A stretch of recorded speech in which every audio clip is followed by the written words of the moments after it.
சில நாளைக்கு முன்னாடி என் பேங்க் அக்கௌண்ட்ல இருந்து 82,200 யாரும் திருப்பிட்டாங்க சார். உட்கார்ந்து இருக்கும்போது SMS மட்டும் வந்துச்சு, என் பேங்க்ல இருந்து காசு எடுத்துட்டாங்கன்னு. இதுதான் சார் அதோட ஸ்டேட்மெண்ட். சைபர் கிரைம் டிபார்ட்மெண்ட் சார்பா ரீசெண்டா ஒரு எச்சரிக்கை கொடுக்கப்பட்டிருக்கு. ஸோ கட்டாயம் இதை நிறைய பேருக்கு ஷேர் பண்ணுங்க. என்ன அப்படின்னா, ஸோ அதெல்லாம் தயவு செய்து நம்பி கிளிக் பண்ணாதீங்க.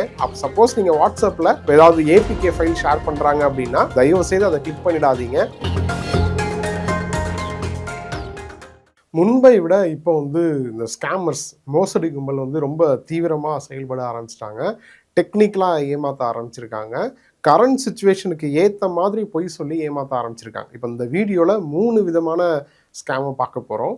ஃபஸ்ட்டு, சென்னை பெரும்பாக்கத்தை சேர்ந்த ஒரு மாற்றுத்திறனாளி ஒருத்தர் இந்த மாதிரி நான் என்னோட மருத்துவ செலவுக்காக 2 வருஷமாக லிஃப்ட் ஆப்ரேட்டராக ஒர்க் பண்ணி கொஞ்சம் கொஞ்சமாக பணம் சேர்த்து வச்சுருந்தேன். என் அக்கௌண்ட்டில் 82,000 ரூபாய் இருந்துச்சு. இப்போ எந்த ஓடிபியும் யார்ட்டையும் கொடுக்கல, எந்த லிங்க்கையும் நான் கிளிக் பண்ணல. அப்புறம் எப்படி என் அக்கௌண்ட்லேருந்து பணம் போச்சு? திடீர்னு நான் உட்காந்துருக்கும் போது எனக்கு ஃபோனுக்கு SMS வந்துச்சு. ஸோ என் அமௌண்ட்டை எப்படியாவது கண்டுபிடிச்சி கொடுங்க அப்படின்னு சொல்லி கண்ணீர் மல்க கோரிக்கை வச்சுருக்காரு. அந்த வீடியோவை பாருங்களேன்.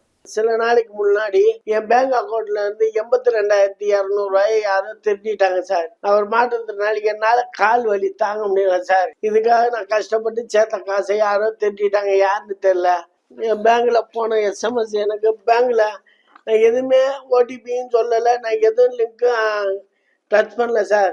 நான் எப்பயும் போல உட்காந்து இருக்கும்போது SMS மட்டும் வந்துச்சு, என் பேங்க்ல இருந்து காசு எடுத்துட்டாங்கன்னு. இதுதான் சார் அதோட ஸ்டேட்மெண்ட்டு. ஸோ வீடியோ பார்த்துருப்பீங்க. அவர் சொன்ன மாதிரி அவர் கொடுத்த புகாரின் அடிப்படையில் இன்வெஸ்டிகேஷன் போயிட்டுருக்கு.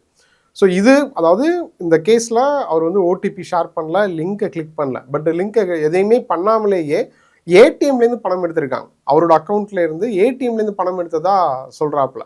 ஸோ அது என்னன்றதை விசாரணை மூலமாக தான் தெரிய வரும். நீங்கள் சைபர் கிரைம் டிபார்ட்மெண்ட் சார்பாக ரீசெண்டாக ஒரு எச்சரிக்கை கொடுக்கப்பட்டிருக்கு. ஸோ கட்டாயம் இதை நிறைய பேருக்கு ஷேர் பண்ணுங்கள். என்ன அப்படின்னா, சமீப நாட்களில் இந்த SIR ஃபார்ம் ஃபில்அப் பண்ணுறது, SIR தொடர்பான விவரங்களை கேட்கறது, SIR தொடர்பான சந்தேகங்கள் அப்படின்ற அது ரிலேட்டடான நிறைய நியூஸஸ் நிறைய மெசேஜஸ் வாட்ஸ்அப்பில் ஃபார்வர்டாக நிறைய பேர் பண்ணுறாங்க. ஸோ இந்த ஒரு வீடியோ பார்த்தா போதும், உங்களுக்கான சந்தேகம் போயிடும். இதில் இந்த ஆர்டிக்கலை படித்து பாருங்கள், இதில் எல்லா சந்தேகத்துக்கான விடையும் இருக்குது. இல்லை இந்த லிங்கை கிளிக் பண்ணி அவங்க கேட்குறத மட்டும் பதில் சொல்லுங்கள், SIR ஃபார்மை அவங்களே ஃபில்அப் பண்ணி அவங்களே எல்லாமே உங்களுக்கு பண்ணி கொடுத்துருவாங்க அப்படின்லாம் சொல்லி சில ஏபிகே ஃபைல்ஸை ஷேர் பண்ணுறாங்க. ஸோ அதெல்லாம் தயவு செய்து நம்பி கிளிக் பண்ணாதீங்க.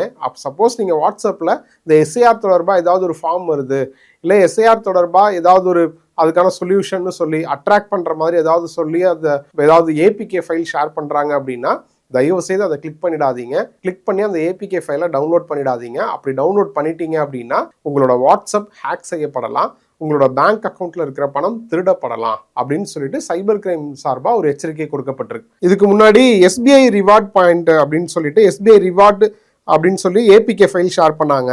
அதாவது உங்கள் பேங்க் அக்கௌண்ட்டோட ரிவார்டு பாயிண்ட்டை கேஷாக மாற்றிக்கலாம், ஸோ இதை கிளிக் பண்ணி நீங்கள் கேஷாக மாற்றிக்கோங்க அப்படின்னு சொல்லிட்டு ஒரு மெசேஜ் ஃபார்வர்ட் பண்ணாங்க. அப்புறம் டிராஃபிக் செலான், அதாவது ஃபைன் நீங்கள் பே பண்ணணும், RTOக்கு ஃபைன் பே பண்ணணும்னு சொல்லி அது ஒரு ஏபிகே ஃபைலும் ஷேர் பண்ணுவாங்க. அப்புறம் உங்கள் பேங்க் அக்கௌண்ட்டோட KYC வெரிஃபிகேஷன் அப்படின்னு சொல்லிட்டு சில ஏபிகே ஃபைல் ஷேர் பண்ணாங்க. இந்த மாதிரி எந்த ஏபிகே ஃபைலை கிளிக் பண்ணாலுமே உங்கள் வாட்ஸ்அப் அக்கௌண்ட் ஹேக் செய்யப்படலாம், இல்லை அது மூலமாக சில செட்டிங்ஸ் எல்லாம் சேஞ்ச் பண்ணி உங்கள் பேங்க் அக்கௌண்ட்டில் இருக்கிற பணத்தை திருடலாம் அப்படின்னு சொல்லி இதுக்கு முன்னாடி சைபர் கிரைம் தொடர்ந்து எச்சரிக்கை கொடுத்துட்டு இருக்காங்க. அந்த வரிசையில் தான் இப்போ இந்த SIRம் ஆட் ஆயிருக்கு. அதாவது இப்போ தமிழ்நாட்டில் வாக்காளர் பட்டியல் சீர்திருத்த பணிகள் PLOக்கள் மூலம் நடைபெற்றுக்கிட்டு இருக்கு.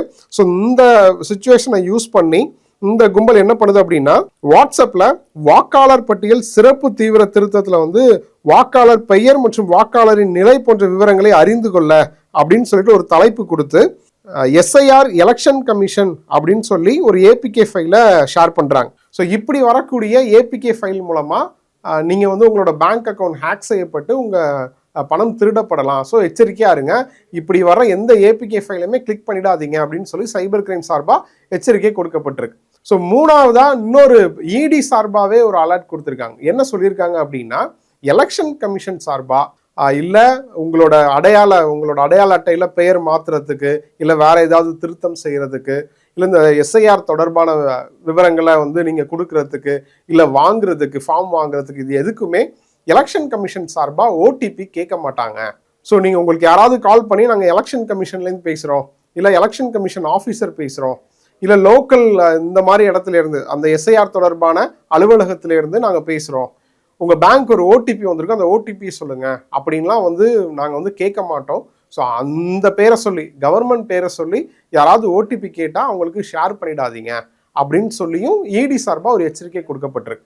ஸோ ஓடிபியும் ஷேர் பண்ணிடாதீங்க, அதே மாதிரி எஸ்ஐஆர் தொடர்பாக இந்த ஏபிகே ஃபைல் தொடர்பாக, ஏபிகே ஃபைல்னு சொல்லி வர வாட்ஸ்அப்பில் வரக்கூடிய லிங்கையும் கிளிக் பண்ணி டவுன்லோட் பண்ணிடாதீங்க. ஸோ இது லேட்டஸ்ட்டாக நடக்கக்கூடிய ஸ்கேமாக இருக்குது. ஸோ எப்போவுமே அலர்ட்டாக இருக்குது.